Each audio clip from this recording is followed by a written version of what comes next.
All right, hello and welcome back to Season 1, Episode 11 of Borderline FPL, the podcast that constantly crosses the line between FPL advice and Premier League banner. My name is Chris. And my name is Ben, and after another eventful week in the Premier League, which saw some upsets, some favorites continue to roll, but definitely some upsets this week and some very upset people as well this week, whether you're an FPL or just a Premier League fan. So without further ado, let's just get straight into the table and show you how into the table, Benjamin. Everything shook up. Let's get the form in there. So Chelsea took care of business at the top of the table against Newcastle. We'll dive into Newcastle in a minute, actually, because they're a very interesting situation with the two names that are being brought up for their manager. But other than that, Chris, what stood out to you this week? I mean, I think the Palace result against City obviously stood out for a big one. I think Wolves, which I think we're going to talk about a bit more in depth later on, continuing their really good run at the moment, caught my eye. And then, I don't know, probably just the fact that Aston Villa are just on a terrible run of form and continued to do so this week with a drumming from West Ham. So West Ham firmly in that fourth position. They're strong this year, and they're impressing me continuously. What about you? For me, it had to be Brighton going to Liverpool, and maybe it wasn't at Liverpool, but getting a result against Liverpool, even if it's just a draw. Especially that they were down 2-0, I believe, and to come back from 2-0 down against Liverpool is, testament to Graham Potter and his never say die attitude with his men. Yeah, I think it was at Anfield too, by the way. I think it was at Anfield, and they were down 2-0, and it looked like it was going to be just another smooth sailing day for Liverpool. I was also absolutely shocked that Brentford rolled over against Burnley. Against Burnley. That was crazy to me. They got just spanked by Burnley this week. So credit Burnley, credit Chris Wood, had a terrific game for them. Yeah, let's scroll down here to the bottom of the table. We'll see some of those. Burnley with a huge 3 points puts them 3 points from safety there, with Villa, Watford, and Leeds barely hovering above them. And then I would not believe you that Villa would be this close to, a borderline relegation scrap if you would have told me this earlier on. I mean, it's only 10 games in, and I'm not going to put them in the relegation fight yet. But someone that is in the relegation fight, Norwich, losing again this week, it just doesn't ever look good for them, does it? No. It simply doesn't. It's so bad. They're the worst team in the league by a long shot. Like, Newcastle isn't great, but I would back Newcastle to beat Norwich 10 times out of 10. Literally. I would back anyone in the Premier League to beat Norwich 10 times out of 10. There's not a worse team that I've seen in Have Newcastle played Norwich yet? I don't think they have. I'm not sure. I don't think so. Yeah. I don't think so. I think it's actually coming up sometime soon. It's going to be an absolutely insane game, honestly. It's tough for them for sure. I mean, Pukki isn't even scoring in easier fixtures. And they have no offense. Sargent missed like a wide open one against Brighton the other week where the keeper miskicked it, and he hit it with his purse, and the defender was able to literally jog back and just stop the ball and keep playing. And I was just like, oh my days. It's really just the bad news bears of the Premier League, the Detroit Lions of the Premier League, if you will. They really are. If we look at the right side of the screen here, you see the form of the last five. I think that the interesting ones that really stand out are the Villa, 4 losses in their last 5. And then Crystal Palace with 4 draws and a win in their last 5. And then Wolves, 4 wins in their last 5. So looking interesting across the table for sure. United got that spanking against Spurs. Ole's job is on. Ole was really playing 4D chess, right? Yeah, because not only did he get Nuno sacked, which by the way we'll go into that for later. Sure. Don't worry, I told you. By the way, viewers, I told you. But Spurs hired the man that was most linked to United's job in Antonio Conte. Yeah. So what I was reading was Antonio Conte was Man United's number 1 choice for manager. I've heard other names like Pochettino been thrown around there. But from what a lot of people were saying was in terms of free agents, it's Conte above the rest. So Ole sacks Nuno and then gets Conte a job to keep his job even more safe. This brother's really playing 4D chess out here. Well, here's the interesting thing to me is I think Spurs have had 2 better managers now with this Conte appointment than United has had ever since Sir Alex left. Like Conte and why can't I think of his name? The one that took him to the Champions League final, Tottenham. Help me. Oh, Pochettino. Tottenham or Poch and Conte, both better managers than Ole. Both better managers than who was before Ole. Was it? Oh, I'm blank. Was it Van Gaal? Yeah, Van Gaal, Louis Van Gaal. So Yeah. I don't know. Is United giving Ole this leeway? Have they botched this? You know, would it have been better for them long term to have lost this game against Spurs? Yeah, I think that they should have. Well, even if they didn't, even with the win, I don't think that Ole should have been coaching the Spurs game, right? Like you're going, like literally, my friends were calling it El Sacico. Like literally, it was the loser was getting his job lost. And as we speak right now, the Champions League is being played. Man United are down 2-1 to Atalanta. And last I saw it was Villarreal beating Young Boys 1-0. And if those scores hold, Man United goes third in their Champions League group with 2 games to play. I mean, they could still turn it around, right? Yeah, they can turn around. They have Villarreal, I think, at home, and then Young Boys at home, right? So like they should ideally win both those games. So even a loss today shouldn't be the end of the world. But it does just look awful, doesn't it? It does just look awful for them. So I don't think he should be there. If there's about 10 minutes left as I'm speaking right now, I'm like, sorry for looking down. I'm trying to make sure. No, you're good. Yeah, just for viewers, we are recording on Tuesday night, or I guess Tuesday afternoon, U.S. time, Eastern time. So it's about 5 o'clock Eastern right now, or a little later, 5:30. And so that's where we're at. Matches are just finishing up for the day, but United losing again in the Champions League at the moment. Chelsea won against Malmo, right? Or is Chelsea won 1-0. It was Hakeem Ziyech actually, Tuchel's least favorite son, that got the decisive goal. So, anyways, enough Champions League talk. I heard Pulisic's back in training, by the way. He played today. He came on as a sub. Apparently, he missed a sitter. Good, but apparently he came on today, which is always good news for us Americans to hear right before our international break and before we play Mexico. True. So and he was in the Chelsea starting 11 at the beginning of the season, so it'll be interesting to see. It could be a very interesting one to see if he replaces Havertz when someone like Lukaku or Werner comes back to sit a little bit below them. Mm-hmm. Yeah, but that's for another day. He's played for them today, so he's very close. But anyways, enough Champions League talk. Let's get into the results from last week. Let's do it. We get to start off with ourselves again, Benjamin. Yeah, I mean, I get it. You put the best teams first, right? And Arsenal definitely started on the front foot this game. Just brilliant. That's the thing with Arsenal. Their first 15 to 25 minutes of these past consistently 4 good. Weeks, insane, just dominant. But it's the ability to sustain that for so long. And the goals were from Gabriel and Smith Rowe. Smith Rowe with a nice finish. Gabriel with insane header, but this game was all about one man, and that was Aaron Ramsdale with the save of the season. Constantly saving. He's the English Ederson, literally. Yeah, he's the English Ederson. I was about to say I think he's better than Ederson. It's hard to judge Ederson for me personally because City just don't face that many shots. Yeah, and Ederson specifically hasn't had that great of a season so far, in my opinion, but. Moving off of that, I think I heard a pundit say recently that Arsenal are a very difficult team to beat right now when they go up early. Yeah. And we have for the last 3 weeks in a row. Yeah, and to be fair, we should have lost to Palace after going up early, but that's the only one that I can think that was really we didn't deserve anything. But I feel like we're a different team. If we concede first, it's almost like we're a completely different side than if we score first. Do you agree with that? Yeah, we definitely tend to put our heads down and drop our shoulders a little bit when we concede first, and we find it difficult to grow into games at that point. And I don't know. I think the new 2-striker formation where Lacazette almost plays as a 10 is working really well. Aubameyang's getting some good chances. Smith Rowe is shining. Saka's been brilliant. And I think it's going to be tough for, if anyone, Odegaard to get his spot back in the team right now with the way Lacazette's been playing. I agree completely. And Odegaard really did not impress me at all when he came on either. I thought he was okay. I didn't think he was anything sloppy, special. I thought he was pretty average for his sake, but I guess it's tough to come in. What did you think about Leicester's move, Brendan Rodgers, to bring on our boy Harvey Barnes at half?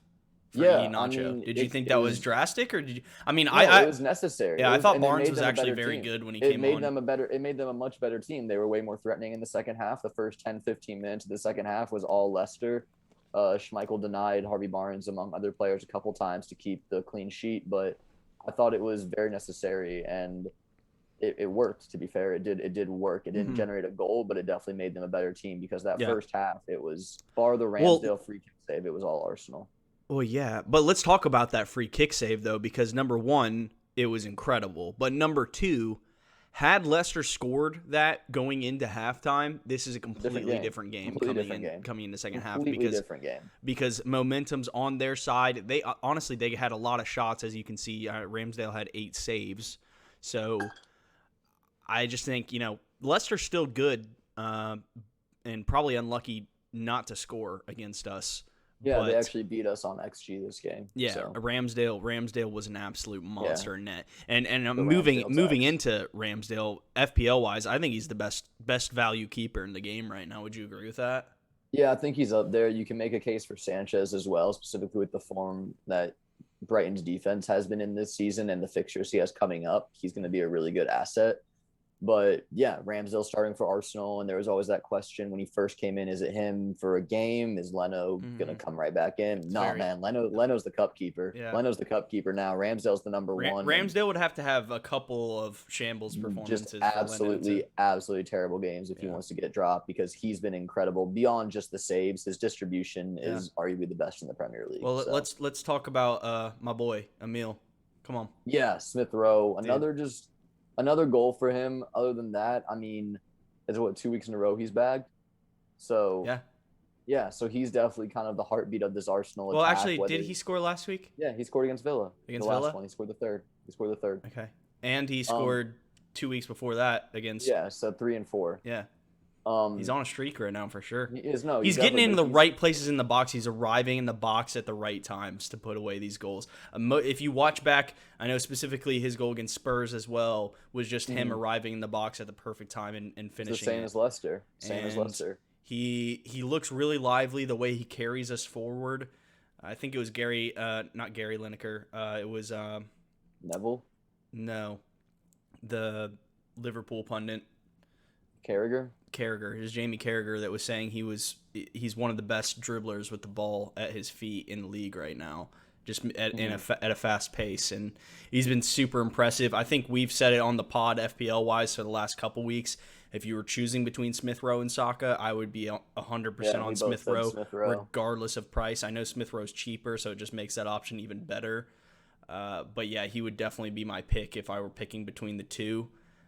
Arsenal defense continuing to be good value in fantasy, and Ben, I'm impressed. It's without our starting left back too. Hi ho, it's up the table we go. But this is without our starting left back as well. Remember, Tierney's been out for 2.5 But weeks Nuno now Tavares looks incredible. He's incredible. 8 million's a bargain. But anyways, we shouldn't stay on this game for too long.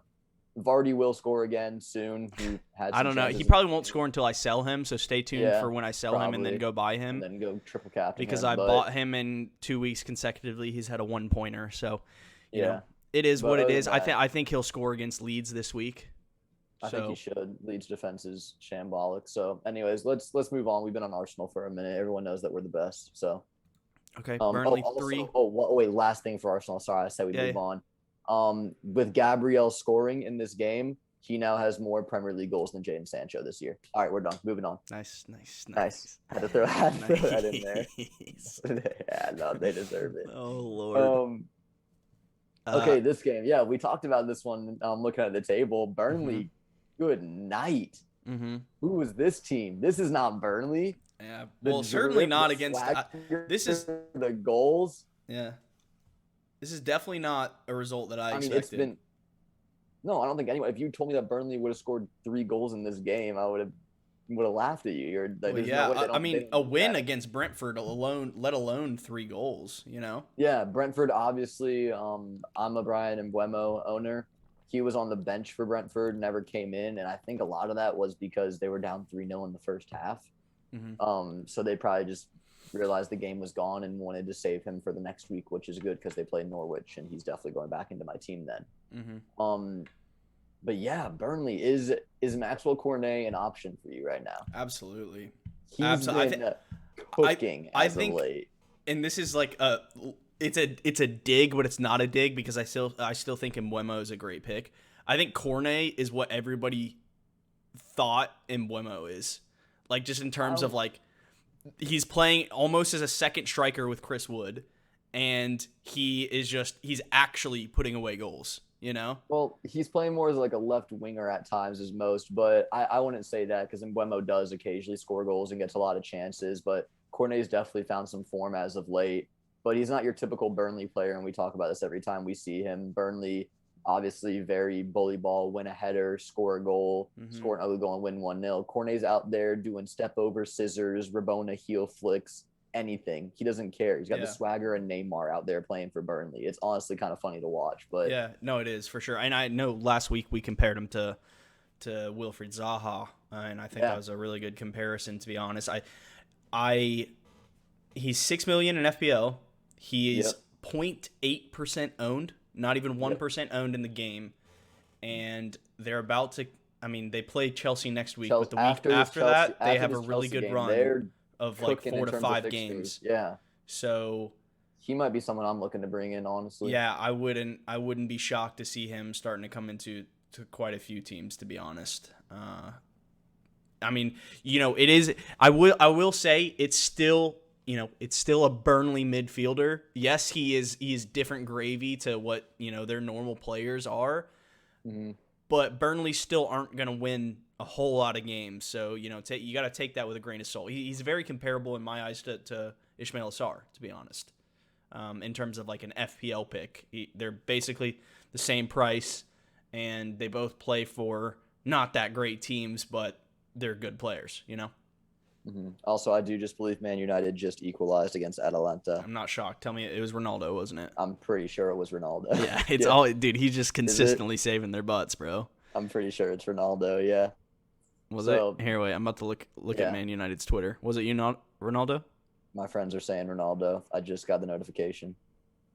Yeah, it was Ronaldo. It's Ronaldo. two goals for Ronaldo this game. So Man United saved themselves again in Europa League, but that doesn't guarantee them anything. Honestly, dude, Ronaldo. It's the Squid Game meme right now. It's the Squid Game meme of Ronaldo holding Ole up. Yeah, 100%. So no, it would literally imagine. We'll get to them, but anyways, this game, Cornet and Mbeumo, Ivan Toney not doing a job this game. Yeah.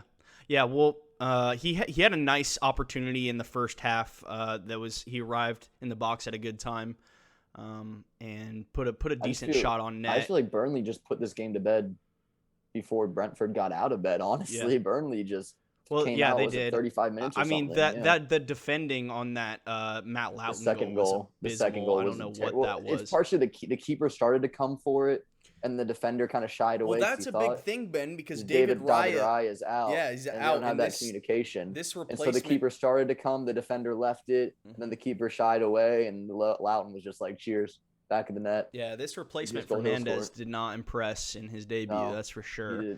He did not. But I mean, I think I talked a few weeks back that Burnley defense is going to start to come into the picture here, and Charlie Taylor and Matt Loughton getting on the score sheet, and bonus for both of them. Yeah, and bonus for both of them. I mean, typically when you go for Burnley players, it's more for clean sheet potential and that they're cheap. But Loughton and Charlie Taylor do provide that additional, somewhat of goal threat occasionally.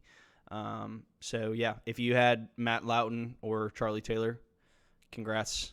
More so Matt Loughton. So. I still wouldn't touch. Would you touch Chris Wood? Because I wouldn't. Probably not at the moment. No. Yeah. If I was going a Burnley attacker, it would probably be Cornet. Not this week. Maybe next week if you want to gamble. Not before Chelsea. Not before Chelsea. Yeah. Well, obviously not before Chelsea. But if you were to bring in one of Cornet and Wood, you'd probably go Cornet. Yeah. Cornet. Yeah. Okay. Cornet. All right. We move on from that. Liverpool 2, Brighton 2 at Anfield. I mean, it's just the job Graham Potter has done with this team. He's one of the top managers in the league, in my opinion. He truly is. Yeah, it feels like we have the same conversation every week with Brighton. Every week, because I started this conversation like week 1 of the season, and I was like, look for Brighton this year. Like, they really didn't perform last year. They the most underperforming team on XG. I think the only team last year with more expected goals than Brighton was City, and Brighton obviously finished like 15th, and City won the league. So what does XG mean, right? But I thought it did mean something. I thought Brighton have a good team, they can get stuff done. And they did. And they went down 2-0 to Liverpool on the road and came back for a 2-2 draw. Yeah, honestly, they could have gone on and won if they put away an extra chance or two. Yeah, well, it was interesting. And you definitely have to give Potter credit for this because tactically they set up differently than they normally do. Trossard was playing in a false 9. They sat Maupay. Maupay didn't even play this game. And if you listen to Trossard's interview after, he basically talks about how Potter was like, "Hey, you're gonna play false 9 this game, and I want you to pull. I want you to pull defenders in, and then we're gonna get in behind," which they attempted to do all game. Trossard ended up scoring off of one of those attempts, and then Mwepu with another decent shot on goal saw them tie the game 2-2.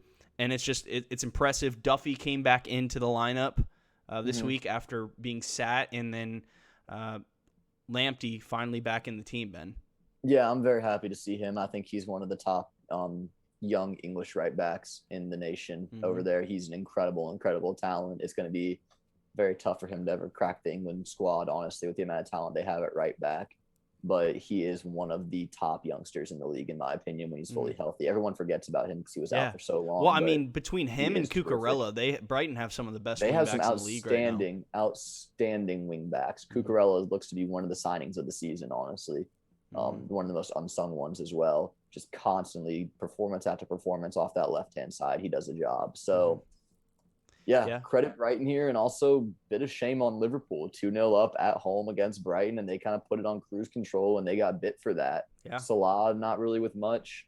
He had the assist, but didn't generate much this game. And Henderson scored. It's typical FPL, right? That we everyone captained Salah. By the way, this is the highest captaincy rate on a player in the last 3 years in FPL was Salah this week. He was captained by, I think, his effective ownership. And effective ownership, for those who don't know what that means, it's basically the ownership taking consideration captaincy. So basically, if 100% of the game owned Salah and everybody captained him, then he would be 200% owned. Make sense?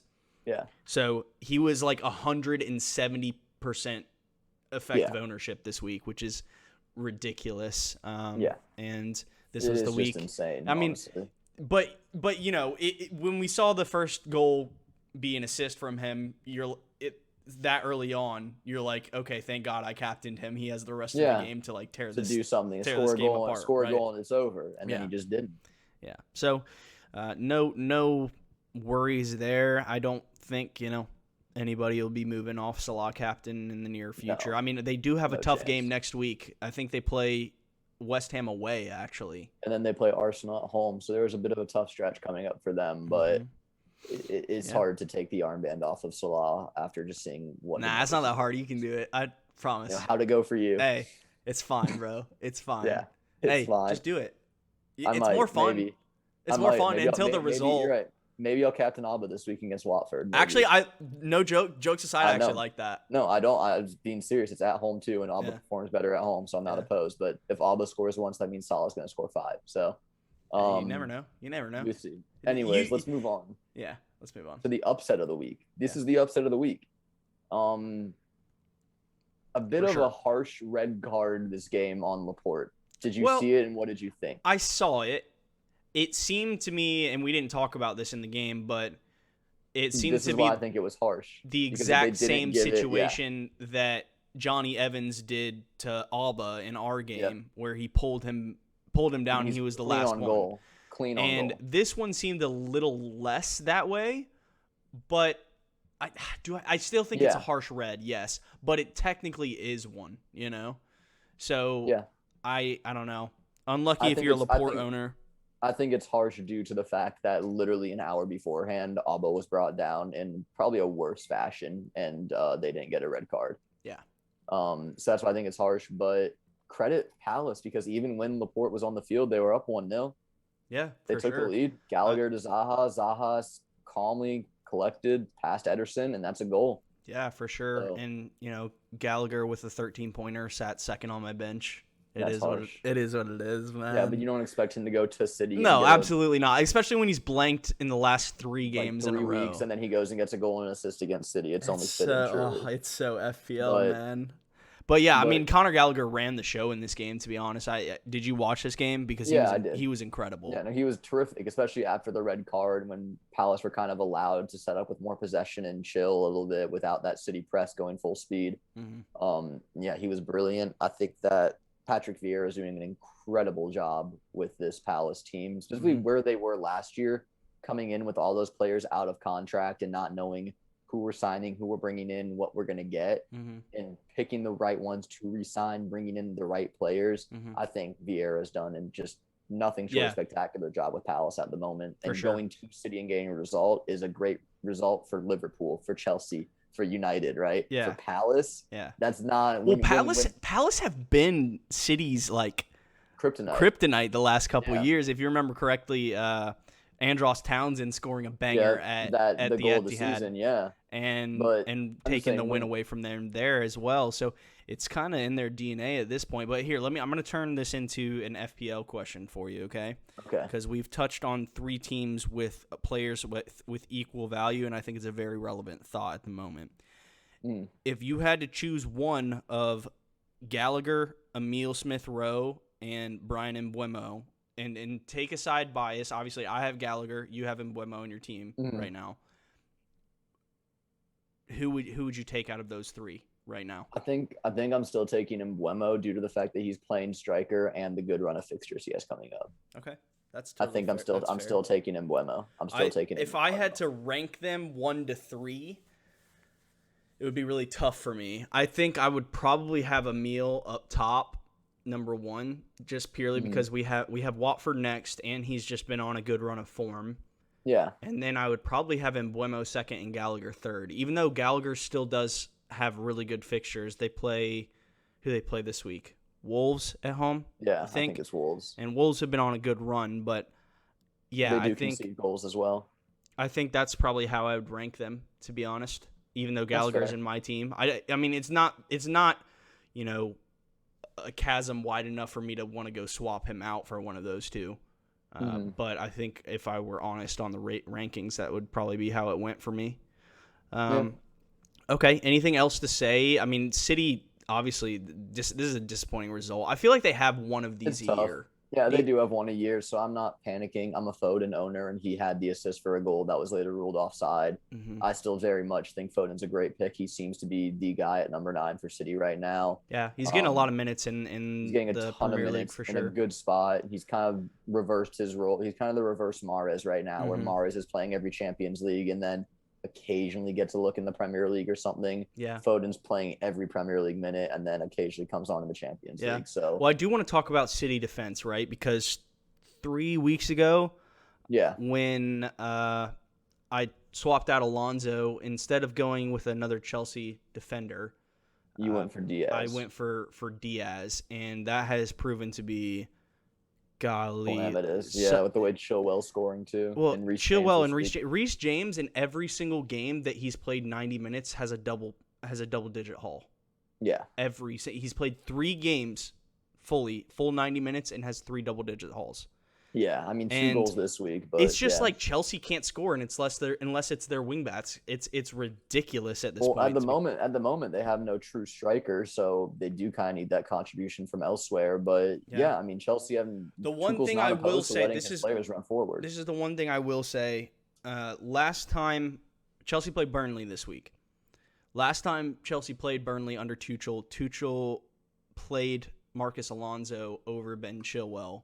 And I know Marcus Alonso played in the Champions League tonight. I know that.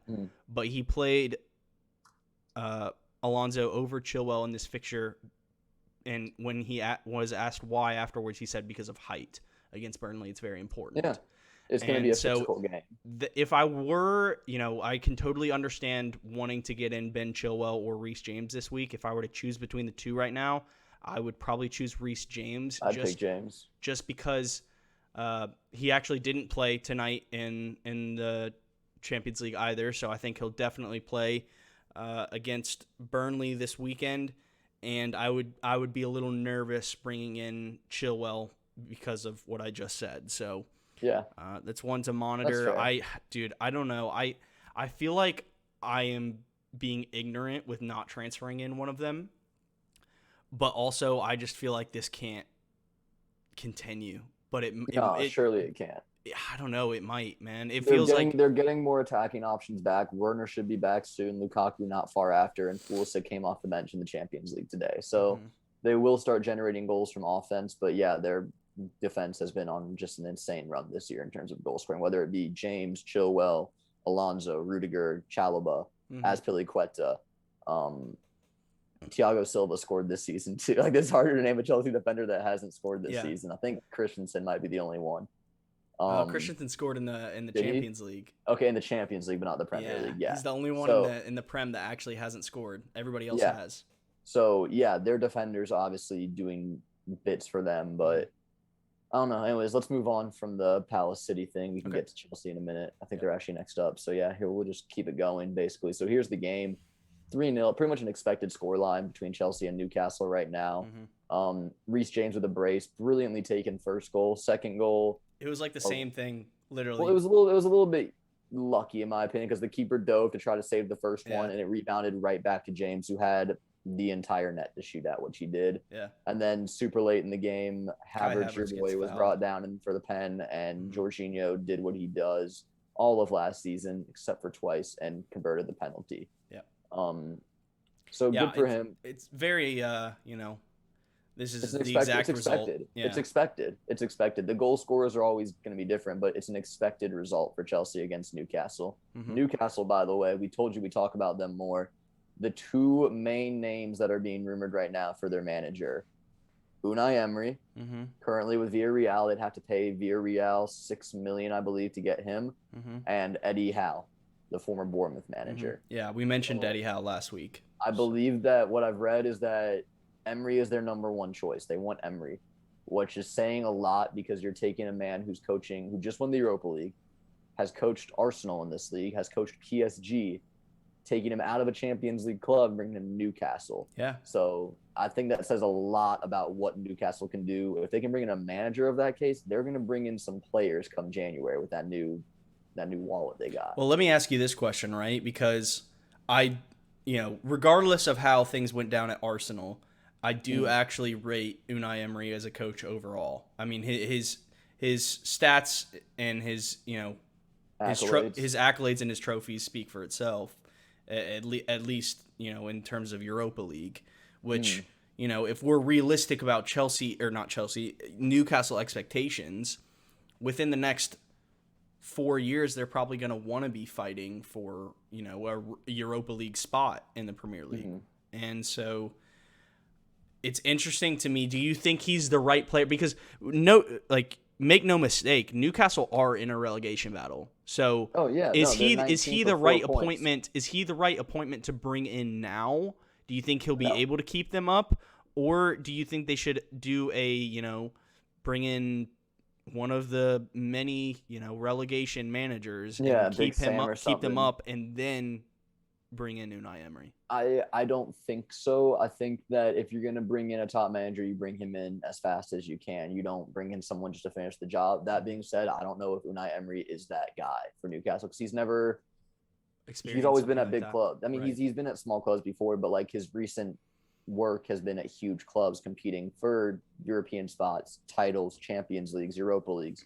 So I don't think he's used to that, obviously, in probably the better part of the past decade, honestly. I don't know if he's the one. I think Eddie Howe could do a job. Honestly, I'm shocked that they're not dropping the bag on Graham Potter's head right now, to be honest with you. But would Potter want to make that move?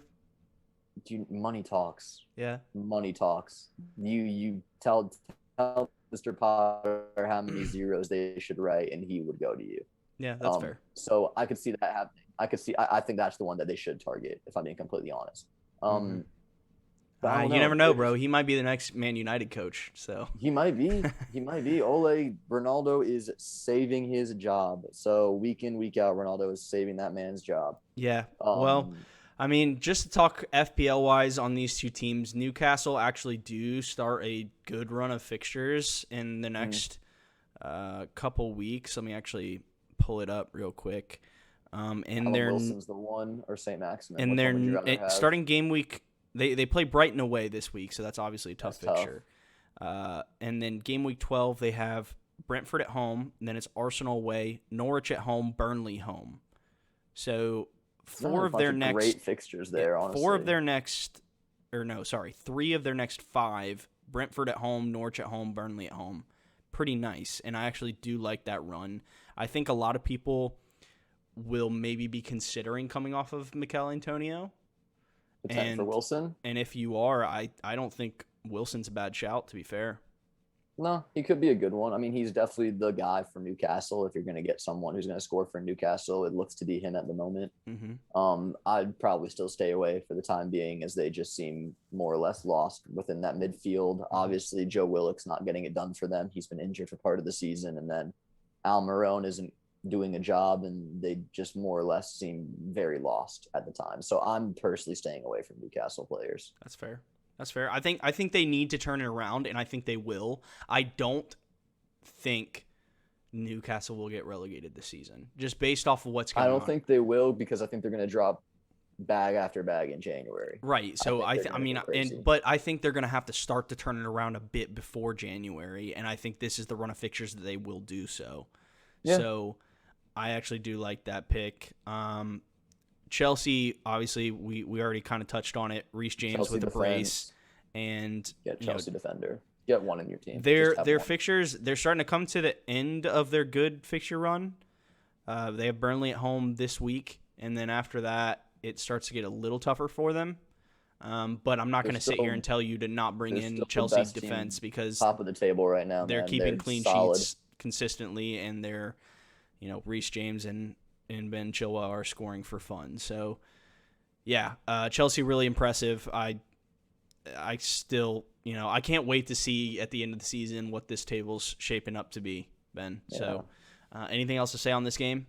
No, we can move on. Move on down. The only other thing I had to say is Mason Mount was out sick this week and did not play for Chelsea. I think he is still kind of not feeling too great. I don't know if he played today. I don't even think he was in the squad, Ben. I don't think he traveled. Probably didn't travel. Watch monitor that if you're a Mount owner. I wouldn't, you wouldn't really want to be getting rid of him, but if he's going to be out again this week, maybe under consideration for you. That's the only thing I had to say. But we can move on to Southampton 1 at Watford at Vicarage Road. Yeah, a bit of a boring game here. Watford, obviously, with that huge 5-2 win over Everton last week, followed up by not scoring, barely generating any chances, honestly. Adams scored a brilliant goal for Southampton, and then Armstrong could have had about 2 or 3 himself. Yeah, he did have the assist for Adams. It wasn't like he didn't put it on a plate for him. The goal was pretty much all Adams, and Armstrong just had the touch beforehand. Mm-hmm. I think boring game here, honestly. Yeah, I think it was. I put a poll out on Twitter asking if I should swap Adam Armstrong, because I knew Broha was out this week. Yeah. And so I assumed that would mean Armstrong would come back into the team. But honestly, I wasn't so sure, because Broha and Nathan Redmond had been playing up top in a top 2.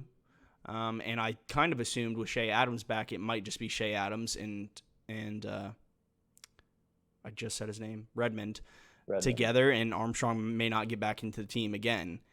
He did come back in. He assisted the goal for Adams, and he had multiple shots that, on a different day, he could have probably hauled. So I might have gotten away with this a little bit to an extent, bringing in Tony for Armstrong this week, but I definitely like Tony moving forward, and I was sick of seeing Adam Armstrong in my team, considering how tragically that went, bringing him in early and then having him get benched for the 2 games that I actually wanted him for. So, yeah, happy to have him out the team. I think Southampton just have an abundance of attackers to choose from. If you look at it, they've got Shea Adams, they have Adam Armstrong, they have Nathan Redmond, they have Theo Walcott, they have, who else? Gineppo. Yeah, Gineppo, and the El Yunusi as well. So it's just they've got an abundance of players to choose from. It's almost like a miniature Pep Roulette over at Southampton. But I think Broha, when fit, will be in that team. Is the guy. I think he's the guy. And he's still did he go up in price at all? He's either still at 5 mil or he's 5.1. 5.1. Yeah, so he still could be a good option once healthy again. Yeah, I think he's a decent option for sure. Watford disappointing in this game. I know you held Sarr this week. What are your thoughts there? Yeah. I mean, just disappointing. You expect him 5 goals last week and he doesn't get one, and then you blank against Southampton. It's disappointing. I might hold my transfer, or I might get rid of him this week. I'm not sure. I might just put him on my bench against Arsenal away. It's going to be difficult to score. But yeah, he's definitely been disappointing after a couple of really great weeks for me. It is what it is, though. We move. Okay. All right, and another clean sheet for the absolute GOAT, Livermento. I did start him this week too. So I did not points. Again. He's too good. He's too good. Yeah, he's too good. I can't get his bench points off my bench. It's been rough for me for sure. But I still am happy to have him in the team. I think at the end of the day he is bench fodder. He was 4.0 for a reason. I see a lot of people talking about how they're just going to play him every week. I mean, I think that's a bit of a stretch. You definitely could have played him this week against Watford. I wouldn't have scoffed at it. But they play Villa at home this week, and I know Villa have been struggling, but I still definitely back Villa to go there and score at St. Mary's. So it's tough. But, yeah, that's about all I had to say. Foster is still in net, and I saw some people that have both Ramsdale and Foster. They played Foster over Ramsdale this week. I saw that. Yeah, I saw that too. And that's tough. That's unlucky. That's tough for sure. On paper. It made sense on paper, but yeah, I think it's about even on paper because I almost never I would still back Arsenal to keep a clean sheet over any team over Watford, to be honest. But Southampton at home, that's not a decent. That's a decent fixture to back a clean sheet for Watford. But okay, right. We'll move on to the what'd you call it? El Sacico? El Sacico, and it ended up being that for Nuno over at Spurs, which tough position he was thrown into. Did a good job off the start, but everyone knew he was not the first option. It was the Cristiano Ronaldo show again in this game. Yeah. Well, hey, at the very least, you can feel vindicated because at the beginning of the season, I asked you if Nuno was a good hiring. Oh, I told you no, straight up off the jump. I'm like, he won't last. He's not a good hire. He's not who they want. He's going to be under pressure the second he loses, and he was, and they pulled the plug already. So, yeah, I did get that one right. You did. I'll give credit where it's due. Thank you. Yeah, this game was dominated by Man United. Kane. I mean, I don't know if it's the manager. I don't know if it's him. I don't know if it's Spurs. But that man does not want to play soccer right now. He does not want to play football. Okay, yeah. He's tired of being there, man. He looks exhausted. He doesn't run. He doesn't shoot. He doesn't jog. He's walking around out there. But, if you're the manager, you have to play Kane. Benching Kane would cause media disarray. He's England's golden boy. So... Yeah, well, okay, so I want to talk about this game because this was interesting for a lot of reasons. Number one, how United set up tactically. Because when I saw how United set up tactically, I was like, all right, Ole's just completely lost it.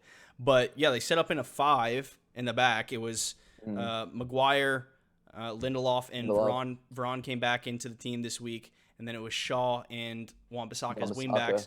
They had McFred in midfield along with Bruno. Nemanja Matic.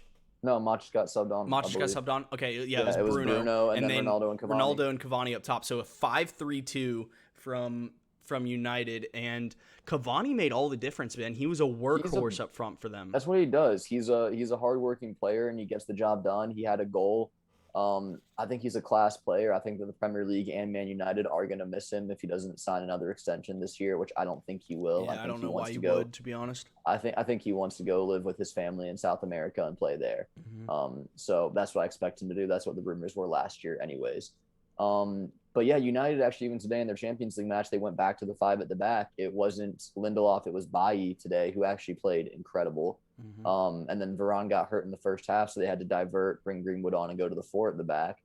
But it was truly it was brand new from Ole, and it was something that he needed to do because clearly his tactics weren't working. And I don't know if it's a one-off or if it's just Spurs, but it worked. Yeah. Well, yeah, Spurs looked completely abysmal in this game. There's literally nothing to talk about here. Obviously, we do want to dive a bit in depth into Spurs. I don't know. Have we even said it on the pod yet? It's been announced. Conte's new job. Yeah, okay. Conte Antonio new job. Conte has signed with Tottenham Hotspur as of this morning. Yeah. And, this is a manager that comes with a vast amount of pedigree. He did wonders at Chelsea. What was it, 5-6 years ago at this point? And Isn't this sound a lot? Tell me the other manager that everything you just said applies to. Coming to Spurs, Jose Mourinho, covered in accolades, did wonders at Chelsea. Let's not get this twisted, right? When Mourinho got hired to Spurs, I was already thinking that Mourinho was on a decline, and Conte's coming off of winning the Serie A with Inter. Exactly, which Mourinho did. Champions League with Inter too. Yeah, Conte is a better coach than Serie A Mourinho. win. Yeah, I agree.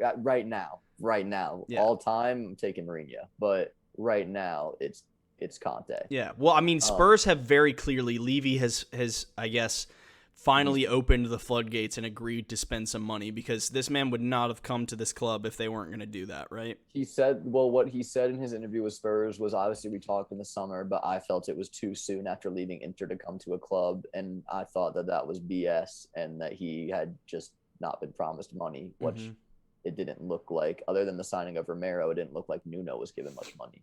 Yeah. So I've already heard rumors that he wants to bring over some Inter players with him. He wants to bring De Vrij, another center back, which is interesting because they just signed a £50 million center back, so you want to do it again. But we'll see what happens. But he's going to transform the Spurs team into more of a defensive unit. And then I'm really interested to see if a couple things. A, if Kane's going to take off under him. Is he going to go back to Kane of last year? Is he going to stay the same? And if he stays the same, does Conte bench him? Dude, I saw a Conte quote today. I was about to bring this up. You're going to say it? I was literally about to, but go on. You go ahead. You go ahead if you're going to. He literally said, if a player, basically what he said is, if a player isn't trying or like doing what I ask, I'd rather kill him than bench him. Or than play him. Yeah. Kill him than play him. Yeah. Like, literally, I'd rather kill him than play him. Dude, this man better light a fire under Kane's ass, man, because he's about to be in for a rude awakening, because Conte will not put up with how Kane is acting. Conte's not going to take any BS from Kane or any walking or any lazy work on the pitch. Yeah. I think Son's going to be his new favorite player, to be honest with you. I mean, Son's everybody's favorite player, if we're being honest. Yeah, but I think that he's going to just thrive under Conte. I think Son's going to blow up there. I could see that, especially if they're playing, which he's known for 5-3-2, to be honest. And if he's playing up top with Kane, I think Son's going to take off. Yeah. I think he's just going to take off.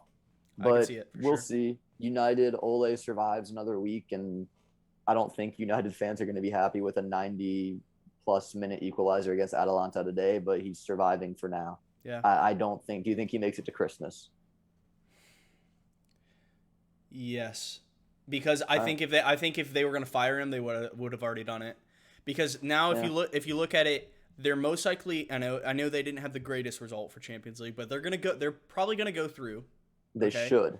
They're probably going to go through, and it was basically this stretch of Spurs, Atalanta, and then City next week in the Manchester Derby. I think that if they get bodied by City, I could see him losing his job. I don't know. I don't think it will. Number one, I don't think they will get bodied by City, and I could be wrong. Obviously, they held. Ole's had some magic against City these past couple of years. Yeah, they held 5 to Liverpool, so I could be wrong, right? But typically, United show up for big games. They showed up for the Spurs game, and they have played well against City in the last couple of years. So I don't see them getting bodied. But even if they did win or lose 3-0, I still don't see Ole getting sacked off that. I don't know. I could see it happening. I think the fan base is up, the fan base is done. The fan base is done. The fan base is over it. And once you lose the fans, I also heard it may have been The Athletic, it may have been another report, but basically I think after Liverpool, Ole presented the team like hold on, you just cut out completely. And apparently multiple players. Did you hear me? Oh, sorry. So what I heard is that I got you. Yeah, go ahead. I got you. So what I heard is that after the Liverpool game, Ole asked his team why they think they're conceding so many goals. and apparently multiple players said that it was the man posing the question was the problem, like, to him. Dang. Like, I don't think the locker room is in his corner, and I think that he is one bad beat down away from basically the players telling people above him, hey, we can't do it. So okay, well, hey, let's talk a little bit about FPL for these two teams. Yeah. Ronaldo, if you held Ronaldo this long, which most people did not, but if you did, congrats. Deserves the haul. Yeah, for sure. And because I think it was 3 consecutive. If he would have not scored this week, it would have been his longest not scoring streak in a big league in, like, I think decades, to be honest. A long time. So, yeah, he hauled this week, goal and assist. And what are your thoughts on moving forward? Do you think they'll stick with this 5-3-2 in the league, or do you think they're going to go? Yeah. Because if they do, right, if they stick with this 5-3-2, that means that Greenwood is no longer an FPL option, most likely. And I actually backed – I know he came on and scored Rashford, but I backed him to start becoming an FPL asset. But if they're playing a 5-3-2 – I don't think he's probably in that team. I think they're going to keep it because they kept it for the Champions Leagues today. So, like, until Varane got injured, right? And then they had to go to 4-back. Yeah. But I think that obviously if Varane stays fit today, then they weren't going to change it. I think they're going to stick with the 5-3-2. I do think Rashford could still be an asset because I think he can play striker. The one that I really don't think is going to get much time is Sancho or Greenwood. I think that they're finished out here unless they need a goal, and they'll drop to a 4-back and bring Sancho or Greenwood on. Well, so if you think Rashford may play in a pair with Ronaldo instead of Cavani? Yeah. I could see either one because Cavani's old, man. He's not going to do this every week and midweek. I agree. So I could see Rashford. Did Cavani play tonight? He might have come on as a sub, but I think Rashford actually started. Okay. Yeah, so that'll be interesting. I think Rashford will become an FPL asset sometime soon. Probably just in time for their United's really good run starting in game week 15, to be honest. And Spurs assets FPL wise, Ben, we got a question, and let's actually go ahead and jump into it. One of the questions from our viewers, Tristan said, "Are Spurs assets finally a good pick with this Conte appointment? What do you think?" Not yet. Okay. I want to see what he does. If I were to take anyone, obviously Son. But apart from Son, I'm taking a defender because Conte doesn't concede. He plays 5 at the back, and he knows how to do it well, and he does not concede goals. He will win games 1-0. You taking an Emerson Royale, or you taking? I'm taking a Reguilon. I'm taking a Reguilon personally over Emerson because Emerson's. Yes, he's more attacking, but he's also worse. Like he's just a worse player than Reguilon. Well, I think Conte will improve them as players. Yeah, you forget that this man made Victor Moses a wingback legend. Yeah, well, until the FA Cup final when we got him red card and sent off, beating them 2-1. But who's remembering that stuff, right? Yeah, only you. Of course, I remember it. Yeah, I think. So I would definitely think the Tottenham wingbacks, Reguilon and, as you said, Emerson. I think that is interesting because I think Davies started this game over Reguilon as well. I don't think that's going to continue. No. So I would back Reguilon to take his place back. But if I was taking a Spurs asset, I'm taking Son, I'm taking Reguilon, then maybe I'm taking Kane. Okay, fair. That's fair, but to be honest. I need Kane to prove a lot to me before I even consider him for my team because his price point and his effort do not match. I think this week against Everton will be an interesting one. We'll get to see them. And Everton have been bleeding. You know, they have four losses in their last 5. They look awful. So they look bad. This will be, in the last 2 times in both fixtures against Everton last year, Kane braced. So he does like playing Everton. And it could be one where, Conte comes in, lights a fire, and we may see a little bit of Kane.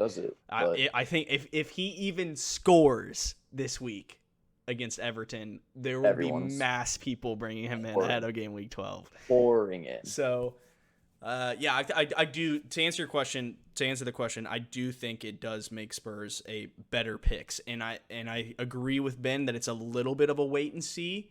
But also, the key to FPL is hopping on players ahead of the before game, everybody else does. And so I think if you were to gamble, it's not a bad one. No. Let's move on from this game, Ben. Sunday's games. Yeah. Norwich. Rafinha scored. Rafinha scored. Did score. Finally. Rafinha did score. Finally had a brilliant goal. Rodrigo as well. Norwich suck. Rafinha's the only asset I would take. Norwich suck.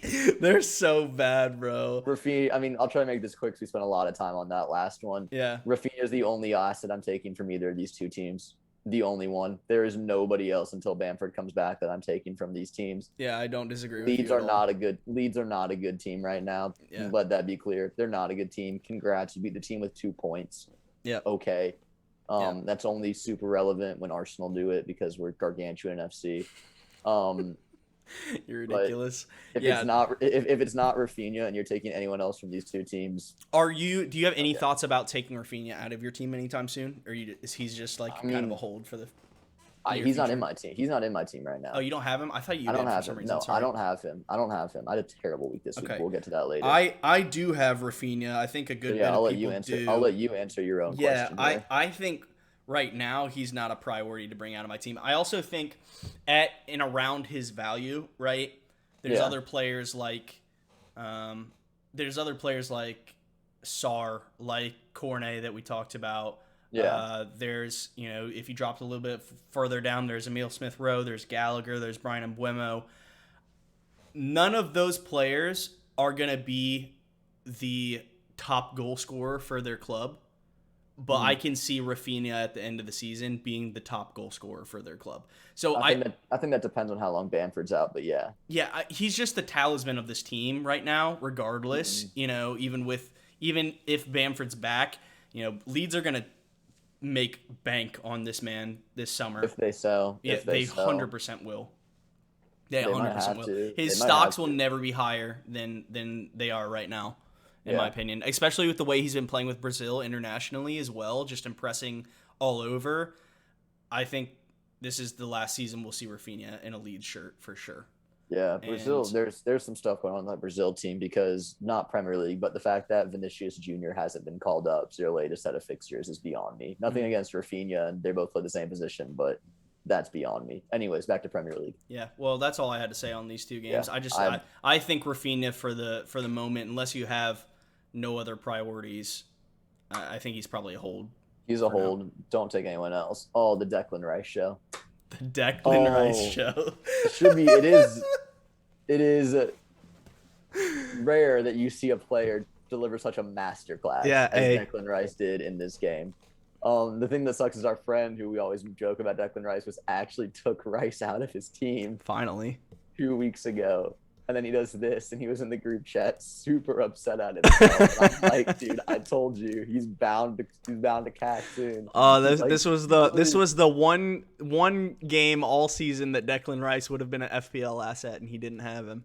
Unlucky. Yeah, I mean, it's tough, but it was on Halloween, and it was truly a night of horrors for Emi Martinez in that he was just terrible, wasn't he? Yeah, he really was poor this long game. Shot from Rice, the third goal, the first goal from Johnson as well, terrible. The first, second, and third goal, other than the fourth one, which was a wide open net by Bowen, he could have easily saved all three. To be honest with you, he could have saved all three, or at least done better with. So well, this Aston Villa side, we need to talk about them a bit because they've lost their last 4 games consecutively, and they are struggling for sure.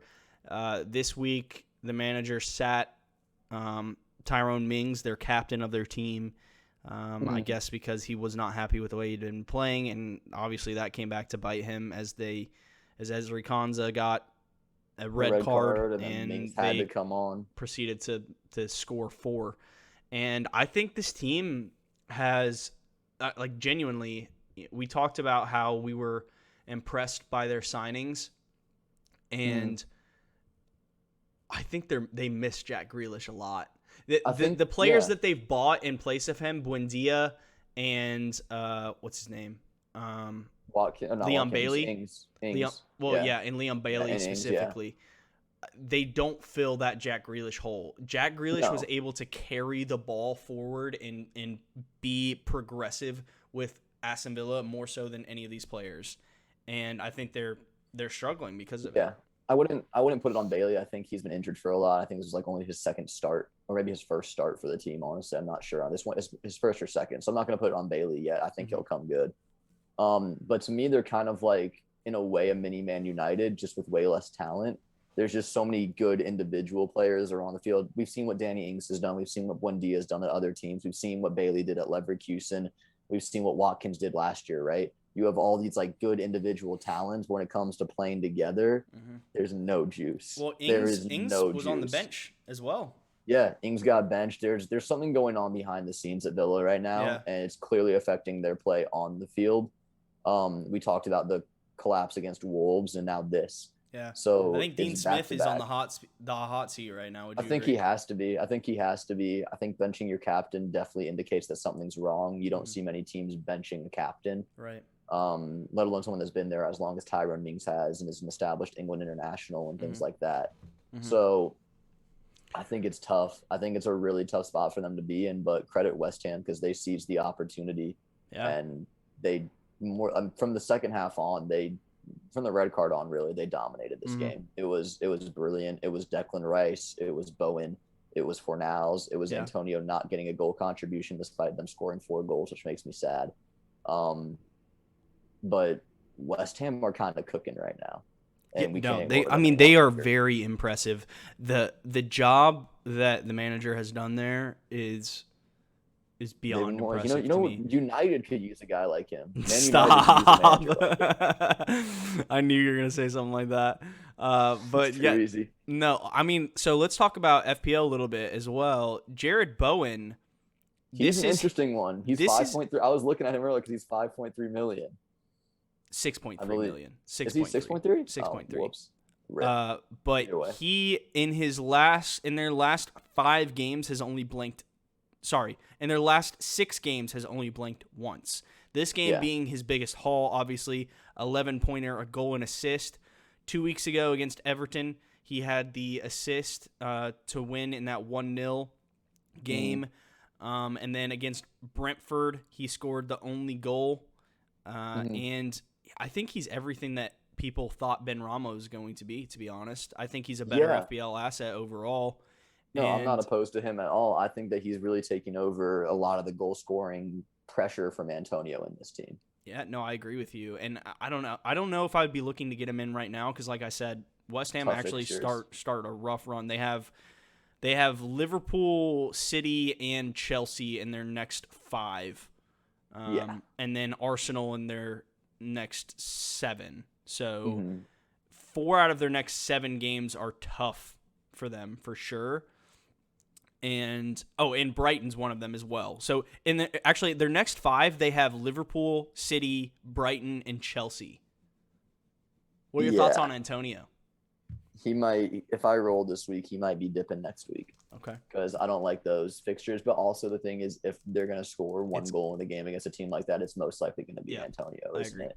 So I'm not opposed to keeping him. I'm not opposed to letting him go, but it's not going to be this week. I'll have some decisions to make coming up, though. Okay.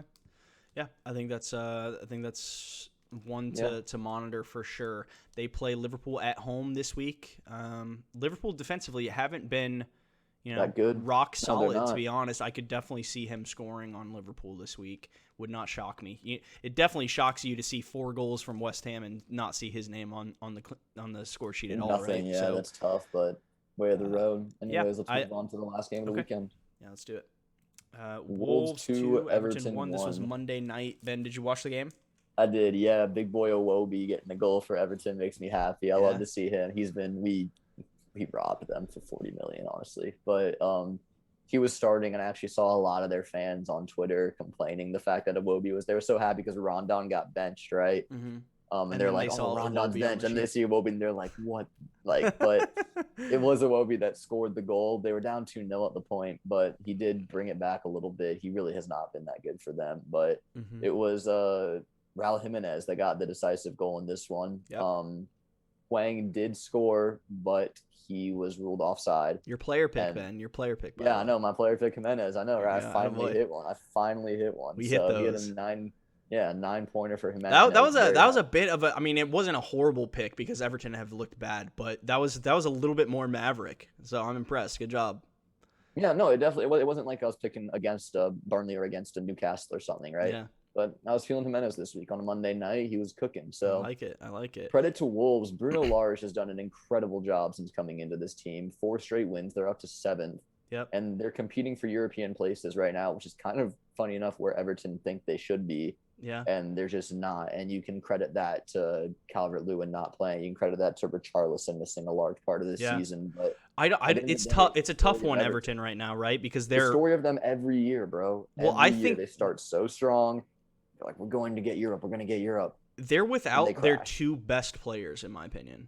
Decore one and DCL the other. So it's hard to fault Benitez here because he was actually getting them some decent results earlier on in the season. He's getting really good results, and then they lose their 2 top players. Yeah, so it's tough to fault him. I definitely don't know if anybody has Everton defense. Do not have Everton defense if you do.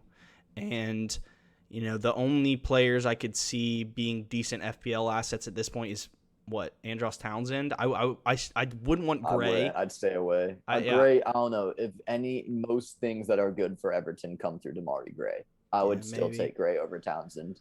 Yeah. Like I know Iwobi scored and Keane assisted, but if you had that, go buy a lottery ticket, all right?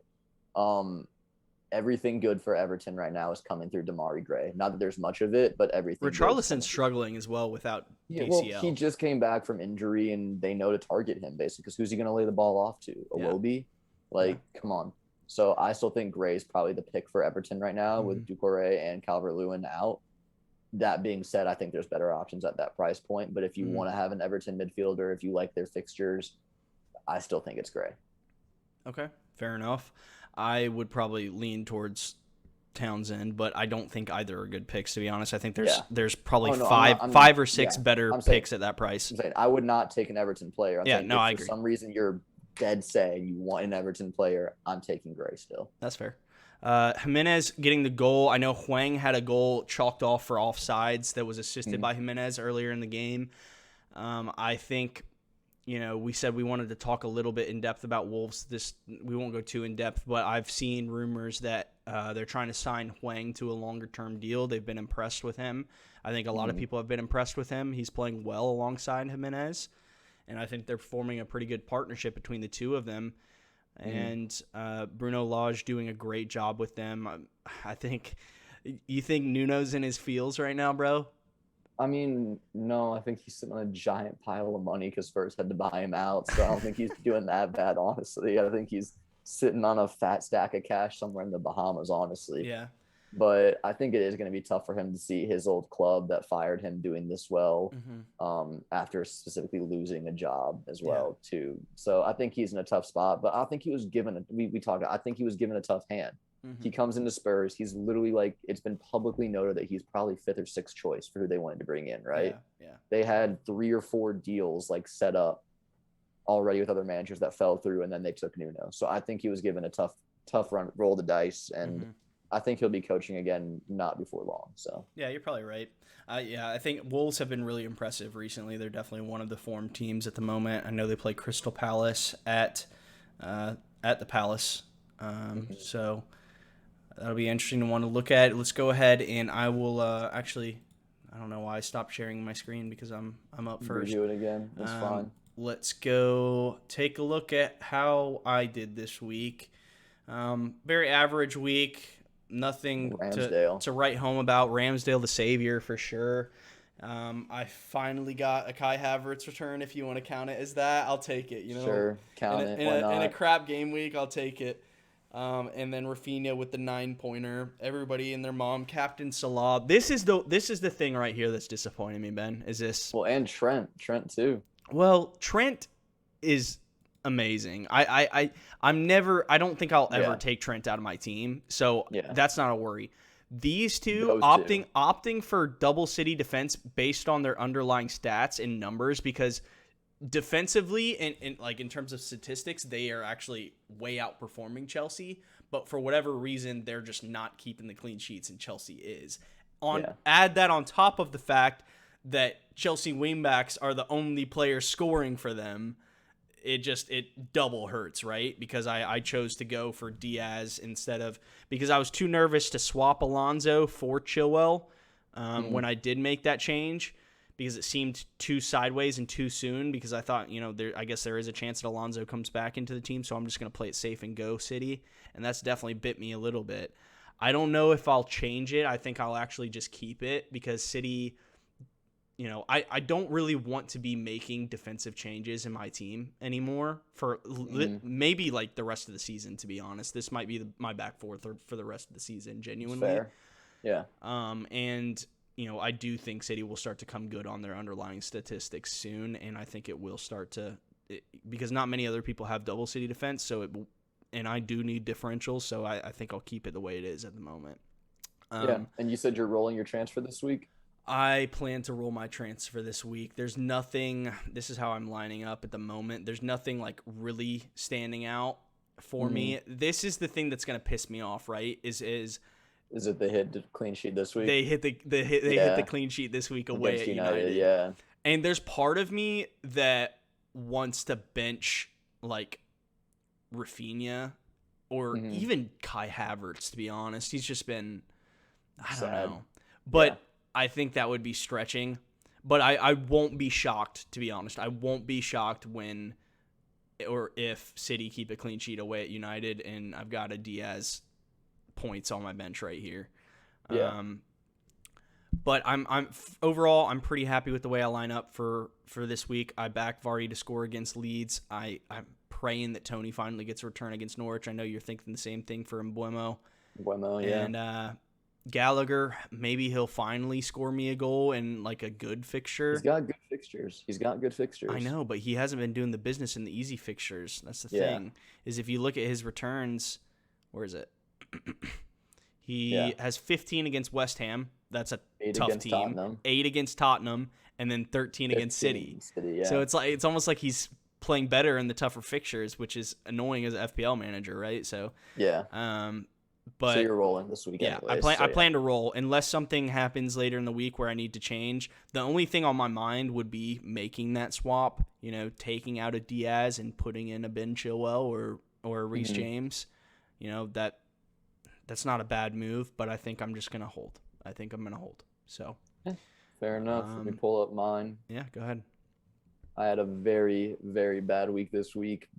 0s and 1s and 2s across the board here. Been there, brother. Sanchez, Trent, Livramento, and Rudiger doing the business, and that was more or less it. Foden with his goal taken back. I didn't start Sissoko. He came on to replace the injured Mbeumo. Tierney I benched because I didn't think he would play. I went with Livramento off the jump, and I was right. If he comes back this week, I might bench Sarr and start Tierney in a back four. And then you can show your pick team if you want. How you line up? Yeah. Pick team. So it's going to be lined up the same right now, but what I'm thinking of doing is potentially switching him with Tierney. If Tierney's deemed fit this week, I back us to get a clean sheet against Watford. And then what I really might do is make Alba captain this week. Okay. I'm really debating making Alba the captain. I'm probably going to roll my transfer, and then I'm going to try to get Sarr and probably Antonio out. Where I'm going to go with that, I don't know yet. There's a lot of people I'm looking at, so I'll save you all the time. But I do back Vardy to start scoring. Salah is always good. And Mbeumo at home to Norwich is the best fixture in the Premier League right now. Yep. And Foden loves a big game. Yeah, he does love a big game. That guy. Yeah. So this is kind of how I want it right now. Obviously, a lot depends on Tierney. If Tierney is out again this week, are you planning on like swapping him out, or are you just happy to have him on the bench for a while, even if he's not playing? I might swap him out, honestly. It really depends. There's a lot of things that could happen, but it's been 2 weeks, and I think he'll be back. So that's where I'm at. I do think he will be back sooner than later. Okay. Well, yeah, that's a bold move. I mean, I guess, we said last week on the pod that we wouldn't talk about captaincy options for a while because it's just Salah. I mean, it still is. It still is. Like, don't listen to me. Salah's the choice, right? Salah's the choice. Yeah. I mean, I am a diehard Arsenal fan and have too much faith in this team. Yeah. Jokes aside, and usually you are way too over the top on Arsenal, even I say that as an Arsenal fan. Jokes aside, if I were to pick another captain this week, it would be Aubameyang. I think that's the best because City play United and Spurs play Everton, which obviously isn't bad, but you don't want to go straight in on a captaincy there, right? Mm-hmm. And then Liverpool play West Ham, which is a tough game. So it's a tough match. They're going up against Zuma. Zuma's been playing real well. So yeah, I like that Aubameyang shout. I'm telling you right now, if Aubameyang was in my team, I'd be captaining him this week. I might be. So I very much might be. I like that. But other than that, if you don't have Aubameyang in your team, I think it's probably just captain Salah. Yeah. So. I don't know. I mean, I saw somewhere, I think over the past 2 game weeks, Aubameyang, or maybe it's past 3 or something, Aubameyang's the 3rd highest scoring forward. Mm-hmm. I think over the past 3 or something. So he is a good shout. He might be keeping the armband for me. We'll see. We'll see how it goes. But anyways, let's get into questions and player picks. I think we've answered a couple of the questions already. Well, let's do player picks first, and then or no, we do questions. No, questions. That's what I'm saying. Questions first. Even though we've answered a couple. One of the questions we already answered one of them. It was on Spurs assets. The other one we have is discuss differential options for the rest of the first half of the season, for each position. So, Ben, let's go ahead and give 2 picks from a forward, a midfielder, and a defender in FPL that are under 10% owned at the moment and considered a differential that you like moving forward. So let's just swap out back and forth. Yeah. So actually, I'll give one and you give one. That way it'll be a little faster. You want me to go first? Do you want to go first? How do you want to do this? Doesn't matter. Yeah, go ahead. Okay. Give a forward. Raul Jimenez. Okay. Is he under 10% owned? I'm pretty sure he is. That's why I need to make sure. That's why I need to make sure. Let me see. I need to double check that. I'm sure he's got to be over 10% owned, right? No, he's 7.8. Okay. Yeah, about to say I'm pretty sure he's under 10. Yeah. Okay. So Raul Jimenez, I'm sticking with it. Okay, I like it. For me, for forward, it's actually Gabriel Jesus. That's fair. Because he is constantly starting on the right wing for them. I know he's not technically playing striker, but he's getting in a lot of good areas. And jokes aside, I know when Foden hauled 2 weeks ago, that could have easily been a Jesus haul. Easily. It hit Foden's ass. Yeah. Yeah. So I actually like Gabriel Jesus, and I don't think many people will be going for him. That's fair. So that's probably my one there. And obviously, you could say this is a third one, but Aubameyang is only 5% owned still. Yeah, I mean, I talk about Aubameyang a lot, so everyone knows I love him. I wanted to pick someone else. Yeah, that's fair. God, I can't believe Kane's only 6%. Well, I can because he's been terrible. I can because he's dog. He's a little trash, but okay. Do you want to go first on midfield? Yeah, I mean, we just keep this going. Yeah, I'm gonna say Cornet. Yeah, Maxwell Cornet. That was gonna be that's the one for me. If I had to pick another differential in midfield,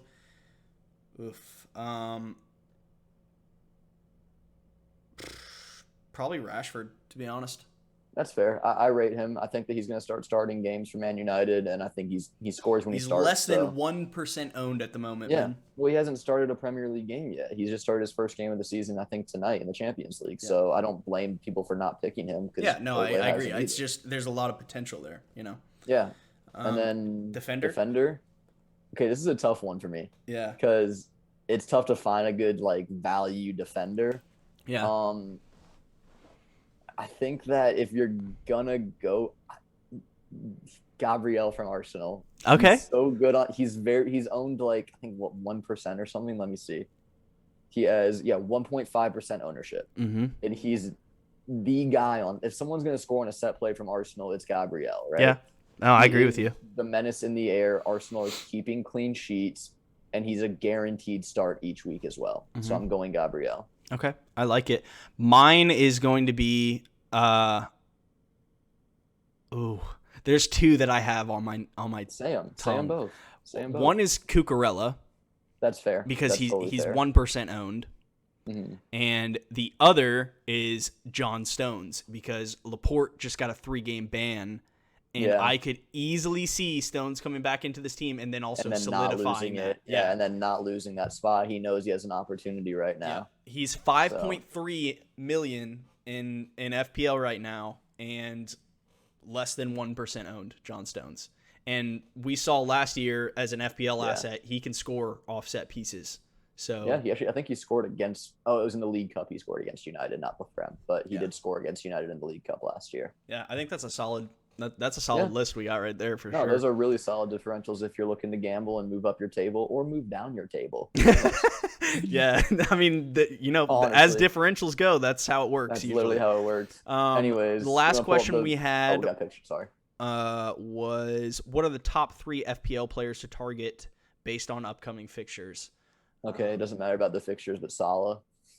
I think that question is, to bring in who doesn't have Salah at this point. I think I literally think that other than this week against Chelsea, I think Burnley have a terrific run of fixtures, and I could see Cornet hauling in a couple of games going forward. Yeah, I think Brentford assets Yep. at the moment. So Tony or Mbeumo, I think those are good. And who else? I'm trying to think. It'll probably, I think next week, I'm saying this ahead of time. Next week on next week's pod, we will be in here and we will be talking about which one of Son or Kane or both that we're bringing into our teams. Yeah. I'm telling you ahead of time right now. So yeah. I think that wraps it up, and let's get into player picks, Ben, and we will call it a day.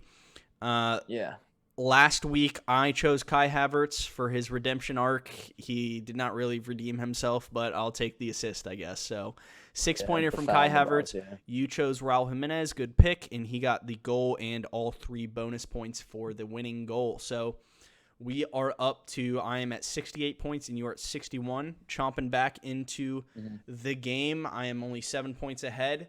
Ben, I chose first last week with Kai Havertz. It is your turn, my friend. I will bring up the fixtures for us to look at. You don't have to. You don't have to, because there's only one man I'm taking, and it's Pierre-Emerick Aubameyang. Okay. It is Alba. At home against Watford, I'm taking the big man, the goal scorer, the machine, Pierre-Emerick Aubameyang. I love it. I already chose Alba. Otherwise, that'd definitely be one of ones that I was considering. Okay.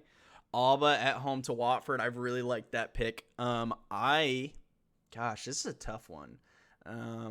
Can't choose Brentford assets because they're playing Norwich. I don't like that Southampton Villa fixture. I could see that being 0-0, to be honest, or like 1-1. United City's tough to call. Chelsea at home to Burnley. I don't know. This is a tough week. It's not an easy week. Yeah, Leicester have some good, but you've already picked Vardy. Yeah, I've picked. Yeah, you've picked Vardy. You could go Spurs on that managerial bounce. I could, but do I want to make that gamble? That's a big gamble. Yeah, they play Everton away as well. I think they have a midweek game first as well. I think they play Conference League this week too. So, Gosh, this is tough.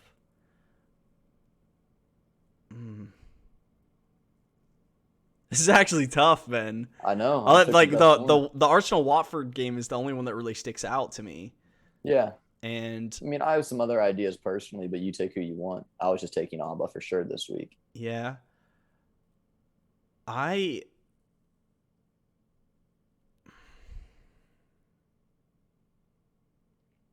This is a tough one. I'm leaning between Brighton Newcastle fixture and I'm picking Cucurella. I respect it.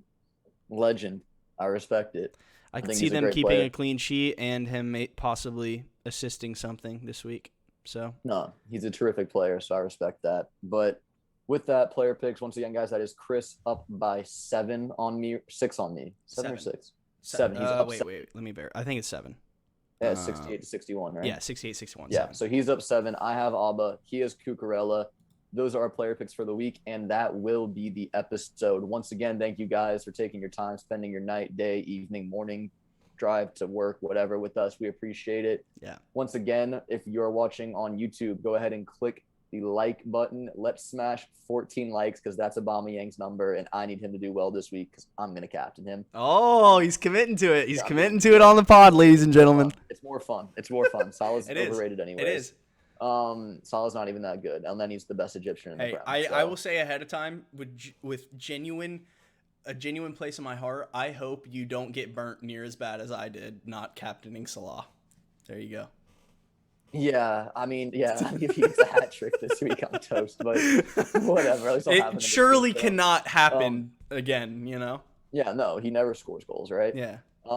So anyways, once again, make sure you like and subscribe to our YouTube channel down below. If you want to talk to us, if you want your questions answered on the pod, if you want your questions DMs answered, are always open, guys. DMs are open. We are on Twitter at Borderline FPL. We both have access to the account. We both run the account. So one of us will hit you back. If you want to captain Alba this week with me, tweet me that because I'm down. We can burn together, bro. It's fine. Hey. Or we can cook together. One of the there two. You go. Hopefully the latter. So anyways, guys, until next week, I'm Ben. That's Chris. Peace. Peace, guys.